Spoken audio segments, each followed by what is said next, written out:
الزام جو تھا وہ یہ تھا کہ میری ایمان میں سب کچھ ہوا. جج صاحب نے بڑی وضاحت سے پروسیکیوشن سے پوچھا کیا شاہ محمود قریشی موقع پہ موجود تھے؟ انہوں نے کہا جی نہیں. انہوں نے کہا ان کی ایمان کا ابیٹمنٹ کی آپ بات کر رہی ہیں، آپ کے پاس کوئی ایویڈنس ہے؟ جواب تھا نہیں. تو جب میں موقع پہ ہی نہیں ہوں، میری ایمان کا ایویڈنس ہی نہیں ہے، تو جج صاحب نے مہربانی فرماتے ہوئے میری بیل کنفرم کر دی ہے. میں آج ایک دو اہم ڈیولپمنٹ پر آپ کی توجہ مبذول کروانا چاہوں گا. آپ کے علم میں ہے کہ آئی ایم ایف کے ایگزیکٹو بورڈ نے جو پاکستان کا سٹینڈ بائی ایگریمنٹ ہے اس کی منظوری دے دی ہے، اور $3 ارب کی جو برج فیسلٹی ہے وہ پاکستان کو دستیاب ہوگی 3 قسطوں میں. اب 3 قسطوں کے اندر جو قابل غور چیز ہے، ایک تو ہے اس کا فائنینشل، لیکن اس کی ایک پولیٹیکل پہلو بھی مجھے دکھائی دے رہا ہے. اور وہ کیا ہے؟ اور وہ یہ ہے کہ 3 قسطیں ہوں گی. پہلی قسط ملے گی موجودہ حکومت کو، دوسری قسط ملے گی کیئر ٹیکر سیٹ اپ کو، اور تیسری قسط ملے گی الیکٹڈ گورنمنٹ کو. یعنی کہ اس فیصلے میں انتخابات کو ایک بڑے سٹل طریقے سے پرو دیا گیا ہے، اور یہ قابل غور اور قابل ذکر چیز ہے. ایک نمبر 2، اب تو خود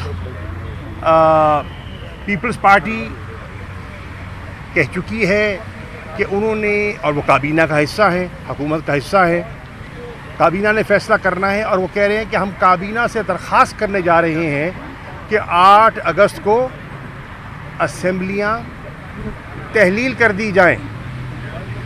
اگر ایسا ہوتا ہے تو پھر آئین کی روح سے 90 دن کے انتخابات کی پیپلز پارٹی خواہش رکھتی ہے. وزیر اعظم شہباز شریف نے کل اپنے خطاب میں کہا کہ ان کی حکومت 14 اگست کو ختم ہو جائے گی. اگر ان کا نقطہ نظر دیکھیں تو لگتا ہے کہ وہ ٹرم مکمل یعنی کہ 12 اگست کو ہو جائے گی، تو 14 کو وہ سمجھتے ہیں کہ حکومت جائے گی.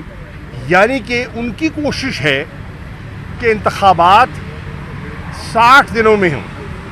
اب حکومت کے 2 اہم ستون جو ہیں، یہاں مجھے ان کی سوچ میں ایک تفریق دکھائی دے رہی ہے. پیپلز پارٹی 90 دن کے انتخاب کی خواہش رکھتی ہے، اور مسلم لیگ نون 60 دن کے انتخاب کی خواہش رکھتی ہے. اور مولانا فضل الرحمان جو کہ پی ٹی ایم کے سربراہ ہیں، وہ آج بھی کہہ رہی ہیں کہ دبئی کے معاملات پر انہیں اعتماد میں نہیں لیا گیا. اے این پی کے صدر ایمل ولی صاحب نے ایکیوز کیا ہے جے یو آئی کے گورنر کو کہ وہ خیبر پختونخوا میں اپنی جماعت کے لیے ماحول سازگار بنانے کی کوشش کر رہے ہیں، یعنی کہ اے این پی کے مفادات کے برعکس وہ کام کر رہے ہیں. تو یہ ایک آپ کو جو حکومتی اس وقت جو ٹولہ ہے، ان کی سوچ اور ان کی جو سیاسی دراڑیں ہیں، وہ آپ جیسے جیسے انتخابات قریب آ رہے ہیں وہ واضح ہوتی دکھائی دے رہی ہیں. نمبر 1. نمبر 2، حکومت نے ایاز صادق صاحب کی سربراہی میں ایک پارلیمانی کمیٹی تشکیل دی ہے، اور وہ پارلیمانی کمیٹی انتخابی اصلاحات پر غور و فکر کر رہی ہے. غالباً 2 نشستیں بھی ہو گئی ان کی. جو اخبارات میں نے پڑھا ہے اور میڈیا سے مجھے آگاہی حاصل ہوئی ہے، اس کمیٹی کے سامنے 73 کے لگ بھگ ترامیم رکھی گئی ہیں. اور اس پر تبادلہ خیال ہو رہا ہے. میرا سوال یہ ہے کہ پاکستان تحریک انصاف ملک کی سب سے بڑی جماعت ہے, ایک میجر سٹیک ہولڈر ہے, اور ان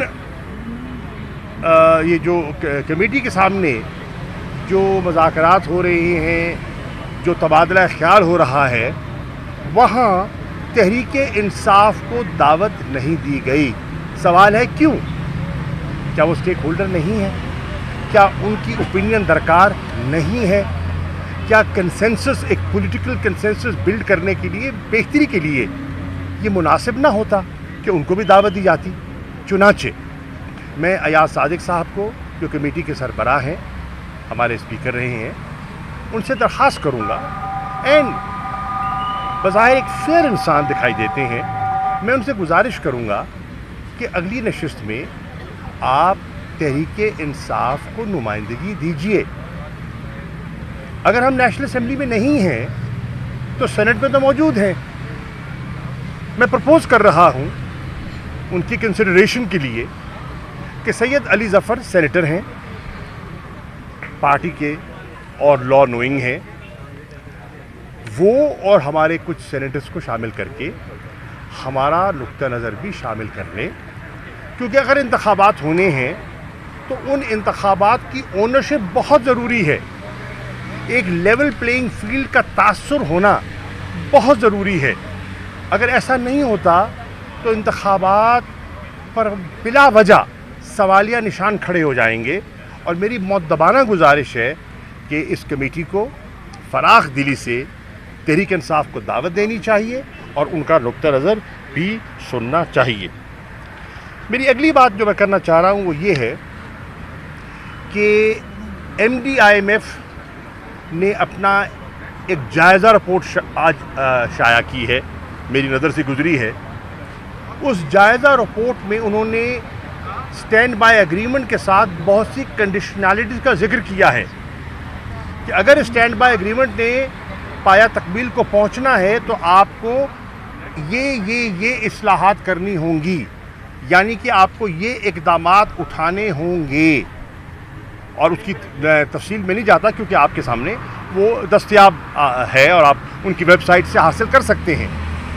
لیکن میں کہنے کی جو کوشش کر رہا ہوں وہ یہ ہے کہ اس میں انرجی ریفارمز کا خاص طور پر ذکر کیا گیا ہے, کیونکہ سرکولر ڈیٹ جو ہے ہمارا وہ بڑھتا چلا جا رہا ہے, تشویشناک حد تک بڑھ چکا ہے اور لمحہ فکریہ ہے.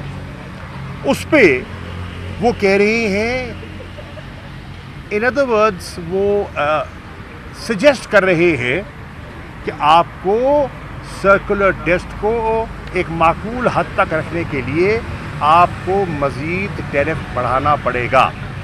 1 روپیہ 24 پیسے پہلے بڑھ چکا, اور لگتا ہے کہ آج کے اشارے سے یہ دکھائی دے رہا ہے کہ حکومت کو بجلی کے نرخ مزید بڑھانے پڑیں گے. اس وقت کیفیت یہ ہے کہ پورے ملک میں لوڈ شیڈنگ, طویل لوڈ شیڈنگ جاری ہے. اس وقت ایک خیال ہے کہ 7 سے 8 ہزار تک شارٹ فال ہے. اس کا نتیجہ یہ ہے کہ گھنٹوں کی لوڈ شیڈنگ ہو رہی ہے شہروں میں, اور دیہات میں تو بجلی جاتی نہیں, کبھی کبھی آتی ہے.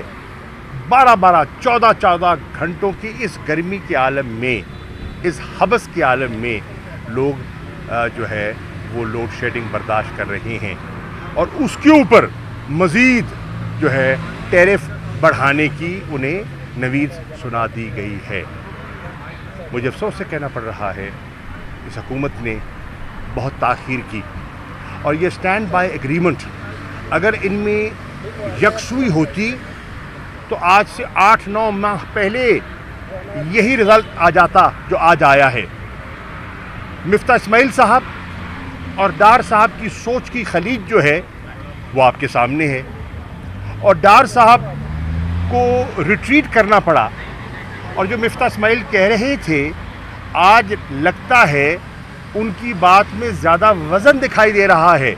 وہ بھی نون کے تھے, یہ بھی نون کے ہیں, وہ بھی وزیر خزانہ تھے, یہ بھی وزیر خزانہ ہیں. میری نظر میں ڈار صاحب نے تاخیر کر کے معیشت کو مزید دشواریوں سے دوچار کیا ہے. ہمارا روپیہ مزید گرا ہے, ڈپریشیٹ ہوا ہے, اور اب تو اوبویسلی ایکسچینج ریٹ جو مارکیٹ بیسڈ ہوگا اس کا امپیکٹ جو ہوگا وہ بھی آپ کے سامنے ہے اور آ رہا ہے, آ چکا ہے. اور بہت سی جو گومگو کی صورت تھی, جو انڈسٹریل انسرٹنٹی اور انویسٹمنٹس کے لیے جو آج حکومت کوشش کر رہی ہے کہ ماحول بہتر کیا جائے, اور درست کوشش ہے, پاکستان کو انویسٹمنٹس کی ضرورت ہے. اور ایک اچھا پیش رفت ہے کہ کونسل بنی ہے جو کہ انویسٹمنٹس کے راستے میں رکاوٹ ہے اس کو دور کرتی ہے. میں اس کے حق میں ہوں, میں نے اس کو دیکھا ہے, and I think that's a good initiative. اسی طرح میں سمجھتا ہوں جو زراعت کے پیشے میں پاکستان کی پروڈکٹیوٹی کو بڑھانے کے لیے جو کوشش کی جا رہی ہے, یہ بھی ایک پازیٹیو سٹیپ ہے. تحریک انصاف جو مثبت چیز ہے اس کو رد کبھی نہیں کرے گی.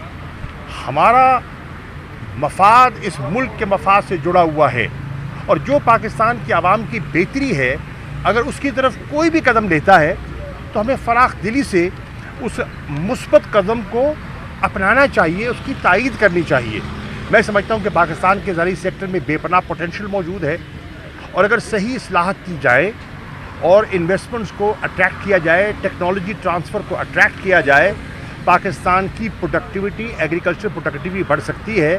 اور ہمارے جو سبسسٹنس فارمر ہے اور ہمارا جو پروگریسو فارمر ہے, ان کی ییلڈ میں جو ڈفرنس ہے, اگر اس گیپ کو ختم کر دیا جائے تو پاکستان ایکسپورٹیبل سرپلس جنریٹ کرنے کی پوزیشن میں ہوگا. ہمیں جو اربوں ڈالر ہم منگا رہے ہیں خوردنی اشیاء کے لیے, ہمیں اس پہ پیسہ خرچ کرنے کی ضرورت نہیں ہے. ڈالر آج ہمارا بہت بڑا چیلنج ہے. ڈالر کی کمی کی وجہ سے ہم IMF کے پاس گئے ہیں نا, تو جو ڈالر زراعت بچا سکتا ہے امیجیٹ فیوچر میں, وہ کوئی شعبہ نہیں بچا سکتا. تو اس پہ بھی میں سمجھتا ہوں کہ ایک قومی اتفاق رائے پیدا ہونا چاہیے اور پیش رفت ہونی چاہیے. انتخابات میں لیول پلینگ فیلڈ بہت ضروری ہے. یہ تاثر کہ ایک کسی خاص ٹولے کی طرف جھکاؤ ہے, یہ ملک کے مفاد میں نہیں ہوگا, یہ جمہوریت کے مفاد میں نہیں ہوگا, یہ جمہوری اداروں کے مفاد میں نہیں ہوگا. اس لیے یہ وقت ہے بڑی فہم و فراست کا, یہ وقت ہے اسٹیٹسمنشپ شو کرنے کا, یہ وقت ہے لیڈرشپ شو کرنے کا. اور میں توقع کرتا ہوں کہ پاکستان کے جتنا ذی شعور طبقہ ہے وہ مل کر ہمارے ہم کلام ہوگا, تاکہ اس ملک میں آئین کے مطابق فری, فیئر اور کریڈیبل الیکشنز ہونے چاہیے. الیکشن کمیشن اپنی ساکھ بحال کر سکتا ہے. انتخابات اگر وہ شفاف کروا دیتا ہے, اس سے الیکشن کمیشن کی ساکھ میں اضافہ ہوگا. اور الیکشن کمیشن ایک ایسا ادارہ ہے, ایک آئینی ادارہ ہے, جو ہمیں اس کی ضرورت کل بھی تھی, آج بھی ہے اور کل بھی رہے گی. لوگوں کا اس پر اعتماد ہونا بہت ضروری ہے. شکریہ. صاحب یہ بتائیے گا کہ جس طرح سے توشہ خانہ کیس کی ایک اسپیڈی ٹرائل کی مثال ہم دیکھ رہے ہیں کہ ایک جج پہ PTI کی جانب سے, چیئرمین PTI کی جانب سے عدم اعتماد کیا گیا, لیکن وہ ڈے ٹو ڈے ہیئرنگ کر رہے ہیں اور اس کیس کو, چونکہ گواہ بھی بہت کم ہے, کیا عمران خان کی نااہلی دیکھ رہے ہیں آپ اس کیس میں؟ میں آپ سے گزارش کروں گا, توشہ خانہ کا آپ نے حوالہ دیا ہے, ایک بہت دلچسپ ایک انالیسز آیا ہے پل ڈیٹ کے, ہمارے ہیں بہت ہی ایک ذمہ دار دوست احمد بلال محبوب صاحب, ان کا ایک آج ہی تجزیہ سامنے آیا ہے توشہ خانہ کے بارے میں. میں چاہوں گا کہ آپ اس کو ضرور پڑھیے. Thank you.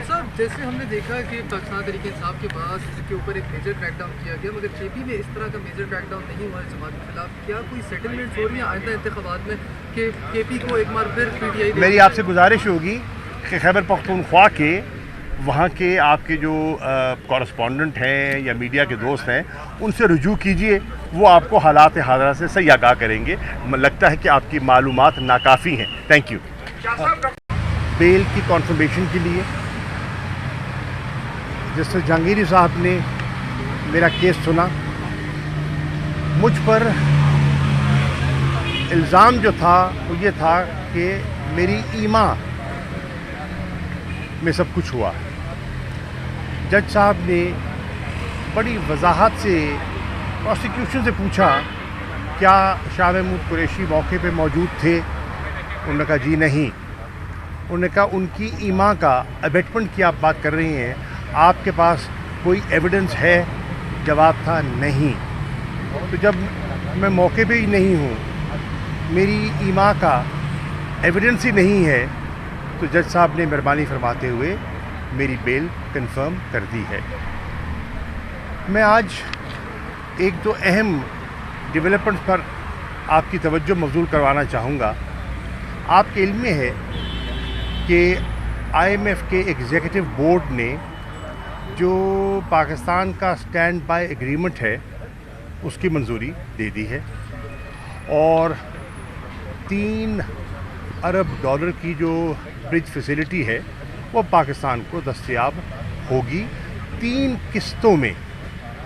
اب 3 قسطوں کے اندر جو قابل غور چیز ہے, ایک تو ہے اس کا فائنینشل, لیکن اس کی ایک پولیٹیکل پہلو بھی مجھے دکھائی دے رہا ہے. اور وہ کیا ہے؟ اور وہ یہ ہے کہ 3 قسطیں ہوں گی. پہلی قسط ملے گی موجودہ حکومت کو, دوسری قسط ملے گی کیئر ٹیکر سیٹ اپ کو, اور تیسری قسط ملے گی الیکٹڈ گورنمنٹ کو. یعنی کہ اس فیصلے میں انتخابات کو ایک بڑے سٹل طریقے سے پرو دیا گیا ہے, اور یہ قابل غور اور قابل ذکر چیز ہے. ایک نمبر 2, اب تو خود پیپلز پارٹی کہہ چکی ہے کہ انہوں نے, اور وہ کابینہ کا حصہ ہیں, حکومت کا حصہ ہے, کابینہ نے فیصلہ کرنا ہے, اور وہ کہہ رہے ہیں کہ ہم کابینہ سے درخواست کرنے جا رہے ہیں کہ 8 اگست کو اسمبلیاں تحلیل کر دی جائیں. اگر ایسا ہوتا ہے تو پھر آئین کی روح سے 90 دن کے انتخابات کی پیپلز پارٹی خواہش رکھتی ہے. وزیر اعظم شہباز شریف نے کل اپنے خطاب میں کہا کہ ان کی حکومت 14 اگست کو ختم ہو جائے گی. اگر ان کا نقطہ نظر دیکھیں تو لگتا ہے کہ وہ ٹرم مکمل یعنی کہ 12 اگست کو ہو جائے گی, تو 14 کو وہ سمجھتے ہیں کہ حکومت جائے گی. یعنی کہ ان کی کوشش ہے کہ انتخابات 60 دنوں میں ہوں. اب حکومت کے 2 اہم ستون جو ہیں, یہاں مجھے ان کی سوچ میں ایک تفریق دکھائی دے رہی ہے. پیپلز پارٹی 90 دن کے انتخاب کی خواہش رکھتی ہے, اور مسلم لیگ نون 60 دن کے انتخاب کی خواہش رکھتی ہے. اور مولانا فضل الرحمان جو کہ PDM کے سربراہ ہیں, وہ آج بھی کہہ رہی ہیں کہ دبئی کے معاملات پر انہیں اعتماد میں نہیں لیا گیا. ANP کے صدر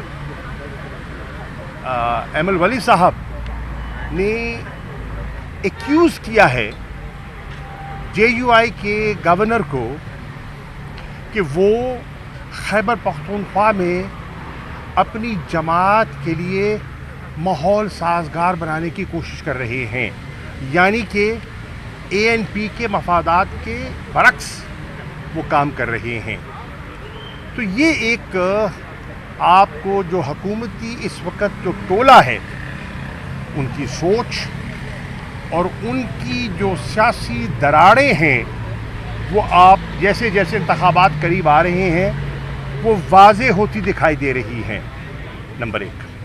نمبر 2, حکومت نے ایاز صادق صاحب کی سربراہی میں ایک پارلیمانی کمیٹی تشکیل دی ہے, اور وہ پارلیمانی کمیٹی انتخابی اصلاحات پر غور و فکر کر رہی ہے. غالباً 2 نشستیں بھی ہو گئی ان کی. جو اخبارات میں نے پڑھا ہے اور میڈیا سے مجھے آگاہی حاصل ہوئی ہے, اس کمیٹی کے سامنے 73 کے لگ بھگ ترامیم رکھی گئی ہیں. اور اس پر تبادلہ خیال ہو رہا ہے. میرا سوال یہ ہے کہ پاکستان تحریک انصاف ملک کی سب سے بڑی جماعت ہے, ایک میجر سٹیک ہولڈر ہے, اور ان یہ جو کمیٹی کے سامنے جو مذاکرات ہو رہے ہیں, جو تبادلہ خیال ہو رہا ہے, وہاں تحریک انصاف کو دعوت نہیں دی گئی. سوال ہے کیوں؟ کیا وہ سٹیک ہولڈر نہیں ہے؟ کیا ان کی اوپینین درکار نہیں ہے؟ کیا کنسنسس, ایک پولیٹیکل کنسنسس بلڈ کرنے کے لیے, بہتری کے لیے یہ مناسب نہ ہوتا کہ ان کو بھی دعوت دی جاتی؟ چنانچہ میں ایاز صادق صاحب کو, جو کمیٹی کے سربراہ ہیں, ہمارے اسپیکر رہے ہیں, ان سے درخواست کروں گا, اینڈ بظاہر ایک فیئر انسان دکھائی دیتے ہیں, میں ان سے گزارش کروں گا کہ اگلی نشست میں آپ تحریک انصاف کو نمائندگی دیجیے. اگر ہم نیشنل اسمبلی میں نہیں ہیں تو سینٹ میں تو موجود ہیں. میں پرپوز کر رہا ہوں ان کی کنسیڈریشن کے لیے کہ سید علی ظفر سینیٹر ہیں, پارٹی کے اور لا نوئنگ ہیں, وہ اور ہمارے کچھ سینیٹرز کو شامل کر کے ہمارا نقطہ نظر بھی شامل کر لیں, کیونکہ اگر انتخابات ہونے ہیں تو ان انتخابات کی اونرشپ بہت ضروری ہے. ایک لیول پلینگ فیلڈ کا تاثر ہونا بہت ضروری ہے. اگر ایسا نہیں ہوتا تو انتخابات پر بلا وجہ سوالیہ نشان کھڑے ہو جائیں گے.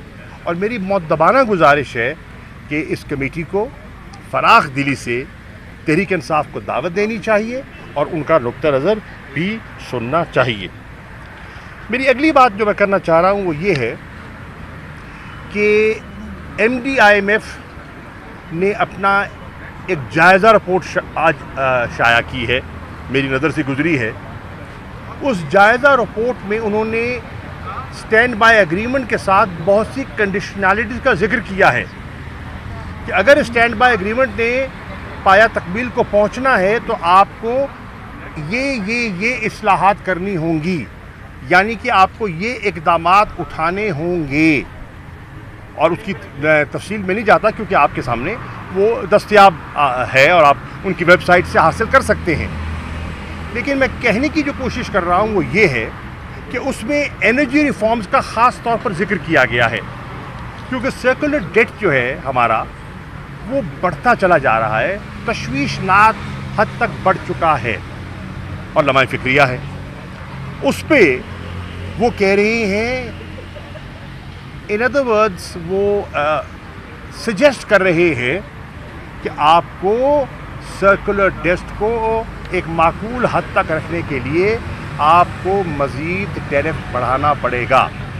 1 روپیہ 24 پیسے پہلے بڑھ چکا, اور لگتا ہے کہ آج کے اشارے سے یہ دکھائی دے رہا ہے کہ حکومت کو بجلی کے نرخ مزید بڑھانے پڑیں گے. اس وقت کیفیت یہ ہے کہ پورے ملک میں لوڈ شیڈنگ, طویل لوڈ شیڈنگ جاری ہے. اس وقت ایک خیال ہے کہ 7 سے 8 ہزار تک شارٹ فال ہے. اس کا نتیجہ یہ ہے کہ گھنٹوں کی لوڈ شیڈنگ ہو رہی ہے شہروں میں, اور دیہات میں تو بجلی جاتی نہیں, کبھی کبھی آتی ہے. 12 14 گھنٹوں کی اس گرمی کے عالم میں, اس حبس کے عالم میں لوگ جو ہے وہ لوڈ شیڈنگ برداشت کر رہے ہیں, اور اس کے اوپر مزید جو ہے ٹیرف بڑھانے کی انہیں نوید سنا دی گئی ہے. مجھے افسوس سے کہنا پڑ رہا ہے اس حکومت نے بہت تاخیر کی, اور یہ اسٹینڈ بائی ایگریمنٹ اگر ان میں یکسوئی ہوتی تو آج سے 8-9 ماہ پہلے یہی رزلٹ آ جاتا جو آج آیا ہے. مفتاح اسماعیل صاحب اور ڈار صاحب کی سوچ کی خلیج جو ہے وہ آپ کے سامنے ہے, اور ڈار صاحب کو ریٹریٹ کرنا پڑا, اور جو مفتاح اسماعیل کہہ رہے تھے آج لگتا ہے ان کی بات میں زیادہ وزن دکھائی دے رہا ہے. وہ بھی نون کے تھے, یہ بھی نون کے ہیں, وہ بھی وزیر خزانہ تھے, یہ بھی وزیر خزانہ ہیں. میری نظر میں ڈار صاحب نے تاخیر کر کے معیشت کو مزید دشواریوں سے دوچار کیا ہے. ہمارا روپیہ مزید گرا ہے, ڈپریشیٹ ہوا ہے, اور اب تو اوبویسلی ایکسچینج ریٹ جو مارکیٹ بیسڈ ہوگا اس کا امپیکٹ جو ہوگا وہ بھی آپ کے سامنے ہے اور آ رہا ہے, آ چکا ہے. اور بہت سی جو گومگو کی صورت تھی, جو انڈسٹریل انسرٹنٹی اور انویسٹمنٹس کے لیے جو آج حکومت کوشش کر رہی ہے کہ ماحول بہتر کیا جائے, اور درست کوشش ہے, پاکستان کو انویسٹمنٹس کی ضرورت ہے. اور ایک اچھا پیش رفت ہے کہ کونسل بنی ہے جو کہ انویسٹمنٹس کے راستے میں رکاوٹ ہے اس کو دور کرتی ہے. میں اس کے حق میں ہوں, میں نے اس کو دیکھا ہے, and I think that's a good initiative. اسی طرح میں سمجھتا ہوں جو زراعت کے پیشے میں پاکستان کی پروڈکٹیوٹی کو بڑھانے کے لیے جو کوشش کی جا رہی ہے, یہ بھی ایک پازیٹیو سٹیپ ہے. تحریک انصاف جو مثبت چیز ہے اس کو رد کبھی نہیں کرے گی. ہمارا مفاد اس ملک کے مفاد سے جڑا ہوا ہے, اور جو پاکستان کی عوام کی بہتری ہے, اگر اس کی طرف کوئی بھی قدم لیتا ہے تو ہمیں فراخ دلی سے اس مثبت قدم کو اپنانا چاہیے, اس کی تائید کرنی چاہیے. میں سمجھتا ہوں کہ پاکستان کے زرعی سیکٹر میں بے پناہ پوٹینشیل موجود ہے, اور اگر صحیح اصلاحات کی جائے اور انویسٹمنٹس کو اٹریکٹ کیا جائے, ٹیکنالوجی ٹرانسفر کو اٹریکٹ کیا جائے, پاکستان کی پروڈکٹیوٹی, ایگریکلچر پروڈکٹیوٹی بڑھ سکتی ہے. اور ہمارے جو سبسسٹنس فارمر ہے اور ہمارا جو پروگریسو فارمر ہے, ان کی ییلڈ میں جو ڈفرنس ہے, اگر اس گیپ کو ختم کر دیا جائے تو پاکستان ایکسپورٹیبل سرپلس جنریٹ کرنے کی پوزیشن میں ہوگا. ہمیں جو اربوں ڈالر ہم منگا رہے ہیں خوردنی اشیاء کے لیے, ہمیں اس پہ پیسہ خرچ کرنے کی ضرورت نہیں ہے. ڈالر آج ہمارا بہت بڑا چیلنج ہے. ڈالر کی کمی کی وجہ سے ہم IMF کے پاس گئے ہیں نا, تو جو ڈالر زراعت بچا سکتا ہے امیجیٹ فیوچر میں, وہ کوئی شعبہ نہیں بچا سکتا. تو اس پہ بھی میں سمجھتا ہوں کہ ایک قومی اتفاق رائے پیدا ہونا چاہیے اور پیش رفت ہونی چاہیے. انتخابات میں لیول پلینگ فیلڈ بہت ضروری ہے. یہ تاثر کہ ایک کسی خاص ٹولے کی طرف جھکاؤ ہے, یہ ملک کے مفاد میں نہیں ہوگا, یہ جمہوریت کے مفاد میں نہیں ہوگا, یہ جمہوری اداروں کے مفاد میں نہیں ہوگا. اس لیے یہ وقت ہے بڑی فہم و فراست کا, یہ وقت ہے اسٹیٹسمنشپ شو کرنے کا, یہ وقت ہے لیڈرشپ شو کرنے کا. اور میں توقع کرتا ہوں کہ پاکستان کے جتنا ذی شعور طبقہ ہے وہ مل کر ہمارے ہم کلام ہوگا, تاکہ اس ملک میں آئین کے مطابق فری, فیئر اور کریڈیبل الیکشنز ہونے چاہیے. الیکشن کمیشن اپنی ساکھ بحال کر سکتا ہے. انتخابات اگر وہ شفاف کروا دیتا ہے, اس سے الیکشن کمیشن کی ساکھ میں اضافہ ہوگا. اور الیکشن کمیشن ایک ایسا ادارہ ہے, ایک آئینی ادارہ ہے, جو ہمیں اس کی ضرورت کل بھی تھی, آج بھی ہے اور کل بھی رہے گی. لوگوں کا اس پر اعتماد ہونا بہت ضروری ہے. شکریہ. صاحب یہ بتائیے گا کہ جس طرح سے گوشہ خانہ کیس کی ایک اسپیڈی ٹرائل کی مثال ہم دیکھ رہے ہیں کہ ایک جج پہ PTI کی جانب سے, چیئرمین PTI کی جانب سے عدم اعتماد کیا گیا, لیکن وہ ڈے ٹو ڈے ہیئرنگ کر رہے ہیں, اور اس کیس کو چونکہ گواہ بھی بہت کم ہے, کیا عمران خان کی نااہلی دیکھ رہے ہیں آپ اس کیس میں؟